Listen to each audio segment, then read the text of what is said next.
Thank you, Jubin. Thank you for that wonderful introduction. Somehow I don't feel young, as you made me sound. It is wonderful to be here in front of you and in front of so many high school and college students. You know, I don't often, unfortunately, get out in front of students as much as I used to in previous jobs. Now I'm in front of administrators, medical school deans, as I was yesterday here at Davis. I hope agitating effectively for diversity in our nation's medical schools. But this is truly a treat for me.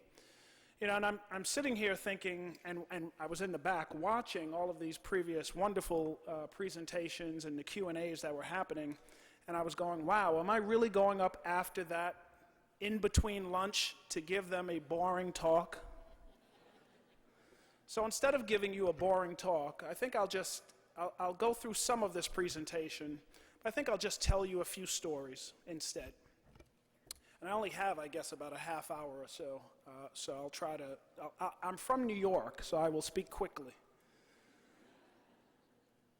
So the first thing I want you to do is I want this half of the room, let's start right here in the middle to that half, if I can just ask you to stand. Perfect. And I want you to say, with some rhythm, I want you to say, I know I can. Again, I know I can. No, well, I said with rhythm. Let's hold on. Here we go. I know I can. One more time. I know I can. All right, that you guys sit. Next side, let's stand up. Who knows what they're going to say? Be what I want to be. Ready? Be what I want to be. Ooh, this side has rhythm. Be what I want to be. All right, sit. Now here we go, guys. You know your line? You know your line. Follow my hands.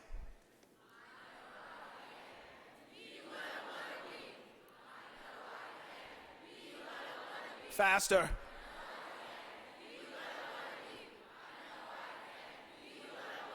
All right, there we go. Give yourselves a round of applause. That's what today is all about. I know you can be what you want to be. That's why we're here. This is what today is all about. So let me tell you a story. The first story is about diversity. And the first story is we need to answer a very specific question.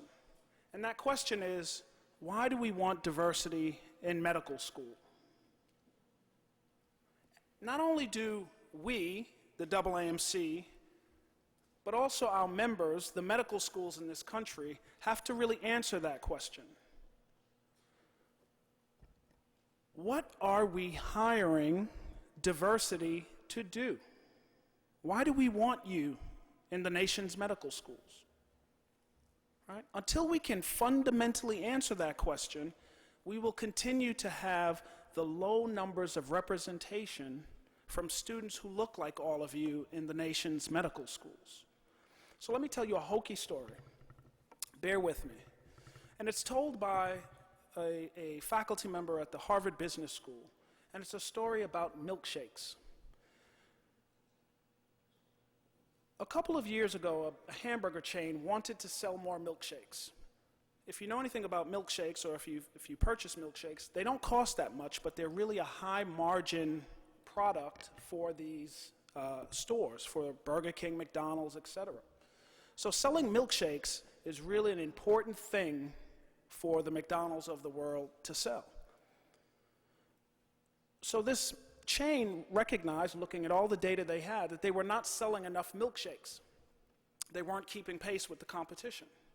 So what they did was they hired a consultant who came in, visited in their stores, took all kind of data about the people that were coming in and buying milkshakes. They had demographic data, they had psychographic data on these individuals. They talked to the individuals.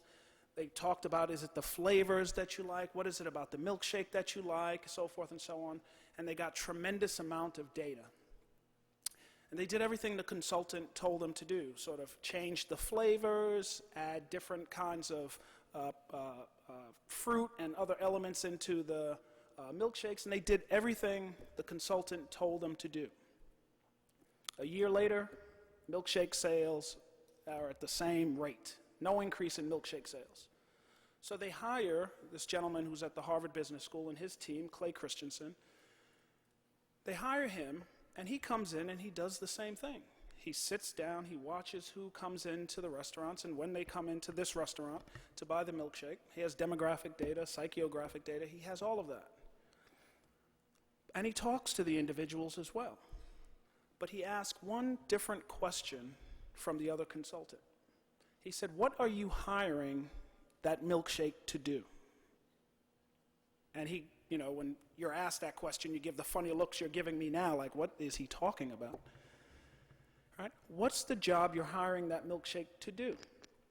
Well, it turns out, after fully explaining that question to the individuals, 50% of those individuals were buying the milkshake early in the morning, 7 a.m.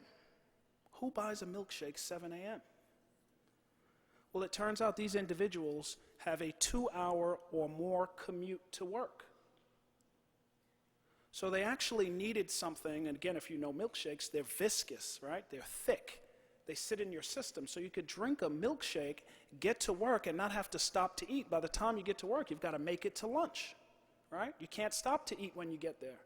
So he would ask them, well, when you had that job to do, which is to be able to get to work and not be hungry so that you could be efficient, get to work and make it through lunch, which is the job you needed the milkshake to do, what else did you hire when you didn't hire a milkshake?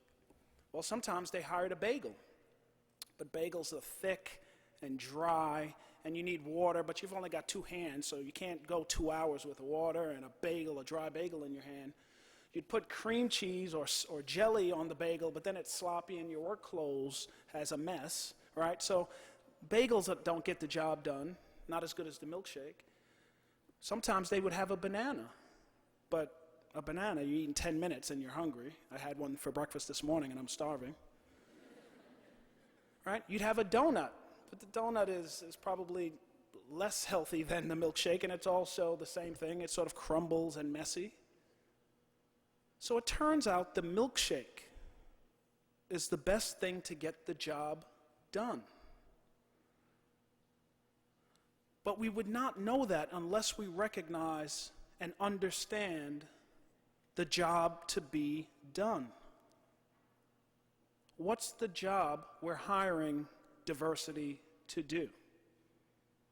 If I magically had a wand and tomorrow every medical student in this country were diverse, had a dark face, brown and black face, and every medical student and every faculty member in this country and every practicing physician, and we still had the same healthcare outcomes, who cares? Right? It's all about improving the health of the public. And we need, if you believe, as I do, that diversity is merely a tool, an additional tool to enhance the health of the public, your ability to be culturally competent. And by the way, just being a minority student or a student from an underserved area or a student from a low socioeconomic background does not make you culturally competent.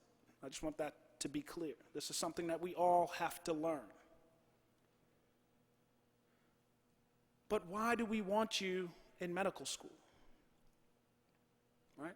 We don't want you to go fix a very narrow problem. We simply want you to enhance by your very being, by your skill set, by who you are,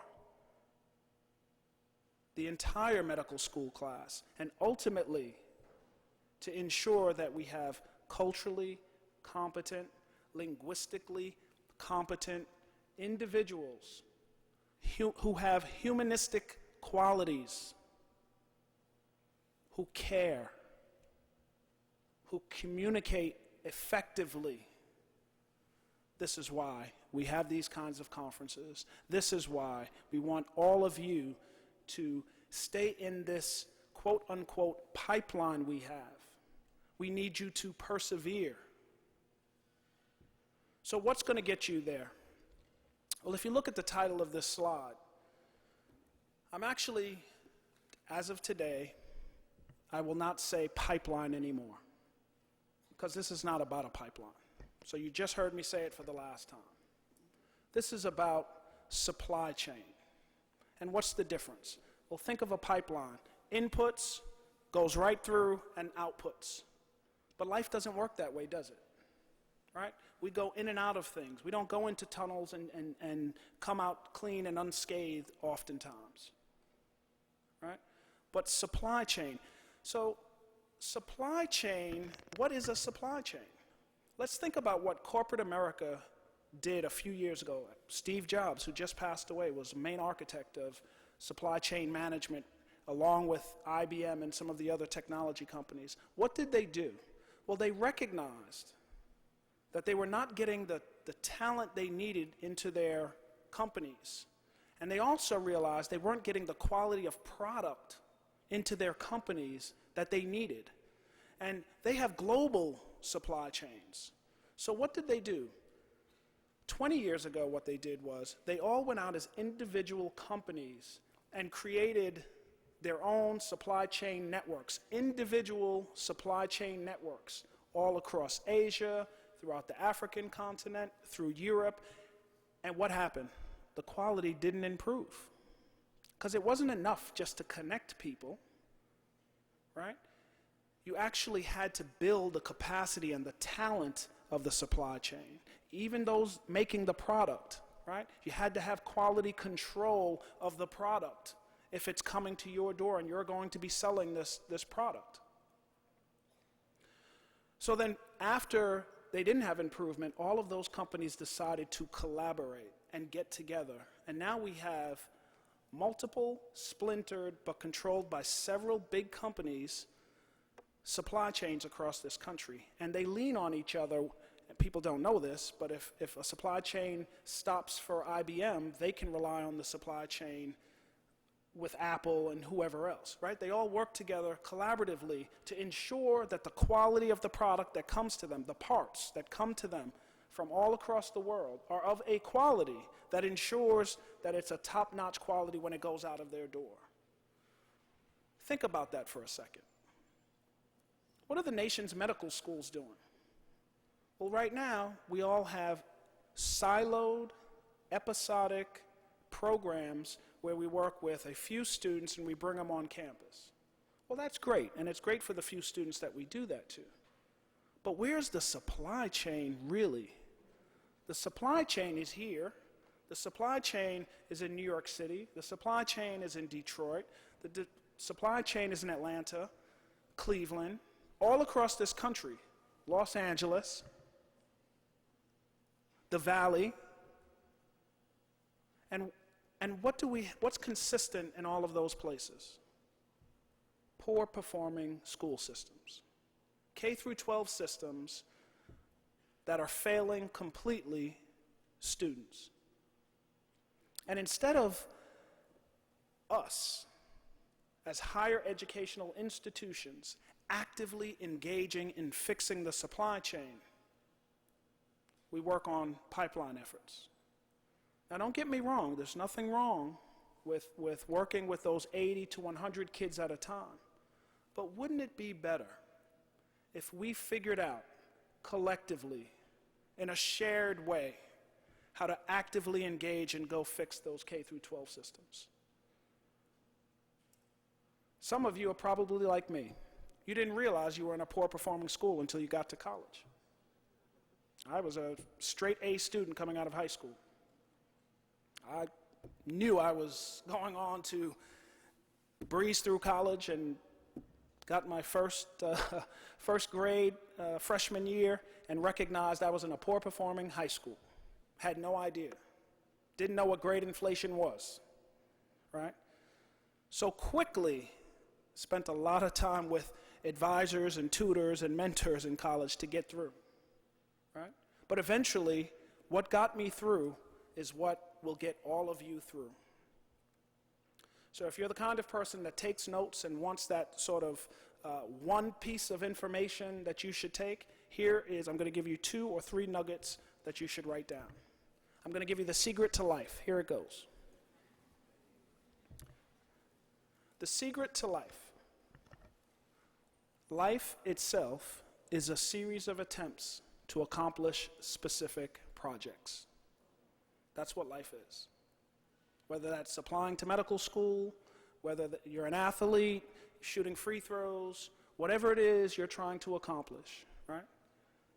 Repetition. Life itself is a series of attempts to accomplish specific projects.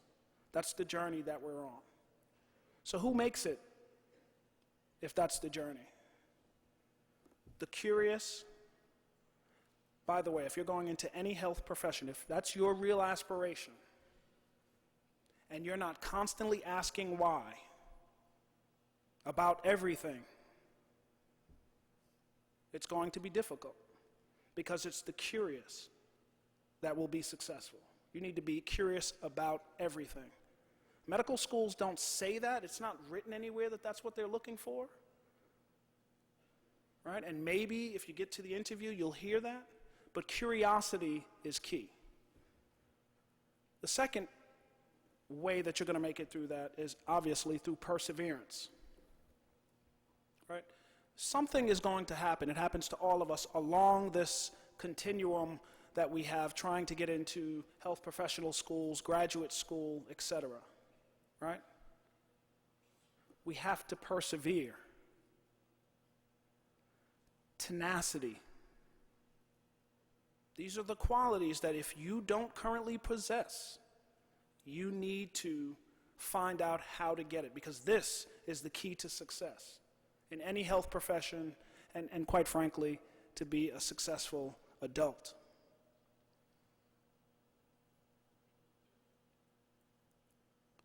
So here's the other nugget. You can't do it alone.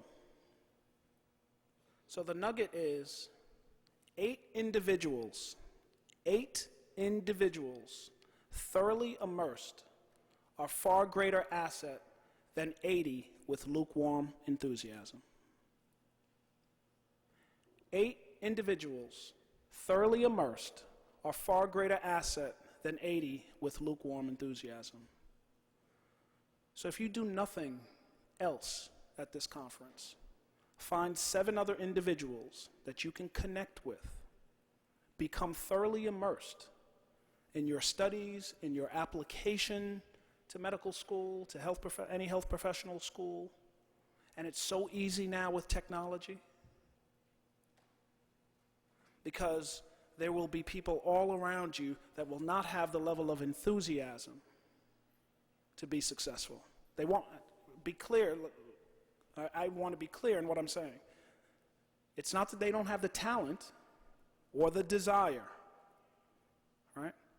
They're not enthused enough to work hard enough when the challenges come, right? The one thing that I've learned in being in medical education now for 17 years is medical school is not hard. Nothing about it is difficult. I know you don't believe me right now.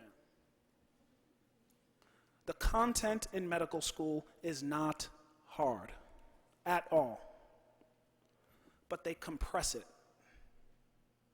So that makes it difficult to get through. But the content of medical school is not difficult. You can all do it. Whether you're in high school now, whether you're in college now, whether you're in a post-baccalaureate program now, the fact that you're sitting in this room showing that you have the aspiration, showing your enthusiasm, showing that you're curious, you have the right substrate to be completely successful in any career you choose, especially medicine. What you have to do is to put yourself to practice working in that condensed fashion that will occur to you once you're in medical school. So remember, the difficulty is the compressed nature of the medical school curriculum, not the content, right? So how do you do that?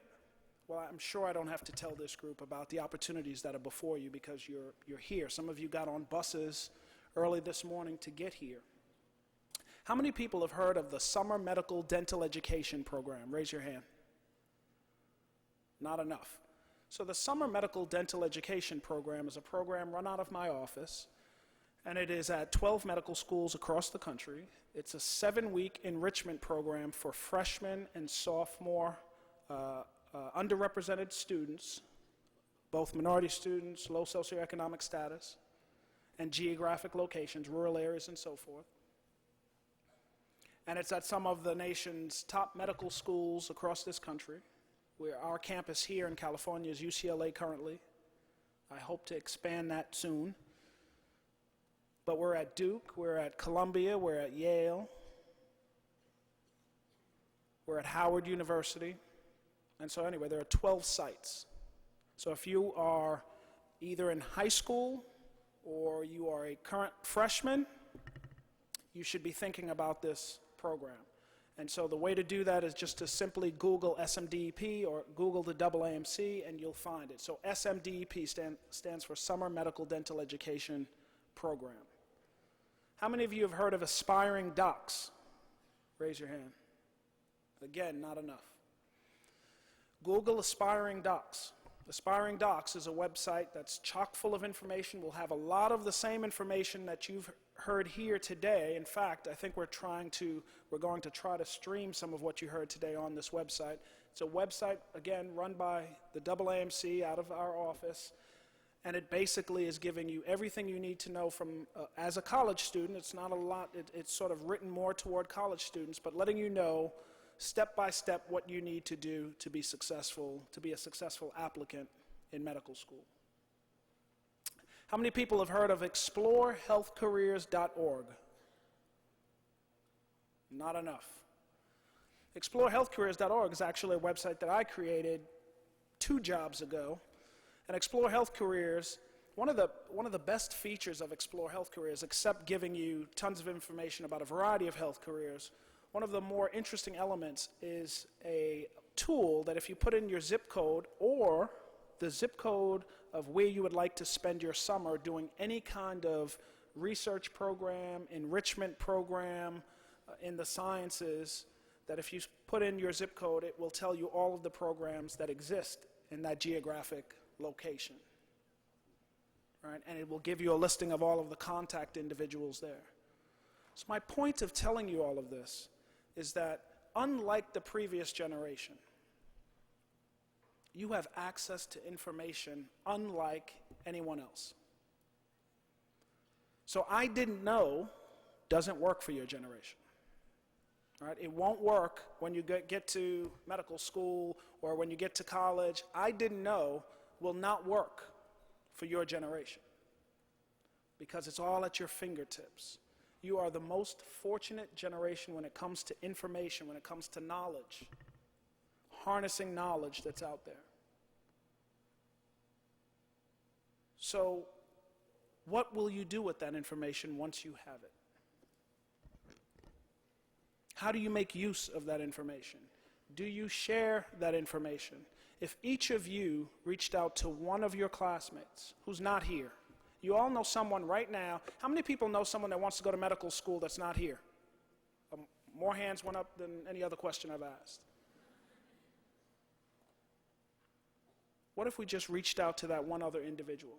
So the other point I wanted to tell you is uplift. Right? Bring someone along with you. You're not in competition with them. Don't worry about, I don't want to tell them about this program because they might get in and I might not get in. There's opportunity for you. This is not you're not in competition with each other. That's what I meant by being thoroughly immersed and working together. The world has changed. Competition is different. Competition is team-based. My team versus your team, not individual. Right? And the reason for that is the problems we face as a society are too complex for the one individual to solve. So yes, we like to put up the one individual who's changed the world and fixed the world, but the reality is it's teams of people. Create your team. Bring your colleagues along. Uplift each other. And the final point I want to leave you with is at the end of the day, this is about scholarship. Now, I don't mean money. I know you want me to talk about money. I don't have any money. I'm broke. I'm talking about scholarship. I'm talking about the way you think, the way you act, the way you behave. I'm talking about you understanding just by being here, you are on a pathway to be a scholar. You wouldn't be here. There are many things you could be doing this morning, many other things that you could be doing this morning. The fact that you are here tells me that you are ready, that you have the skill set, the aspiration, and the dedication. And whether you've shown it yet on in your coursework, I don't know that. I haven't seen any of your grades. But whether you've shown it yet or not is actually irrelevant to me, because I know that you are ready for what's before you. The nation's medical schools need you. We need you to do a job. There's a job to be done. There are 32 million soon-to-be enfranchised individuals coming into our healthcare system in 2014. Who are they? 30% Hispanic, 35% speak English as a second language at home, 40% self-described low health literacy. And how do they get health care now? The emergency room.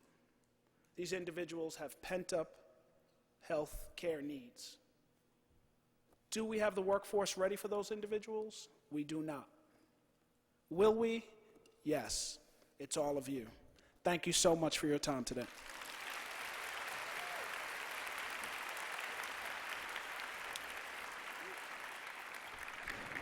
So, hang on.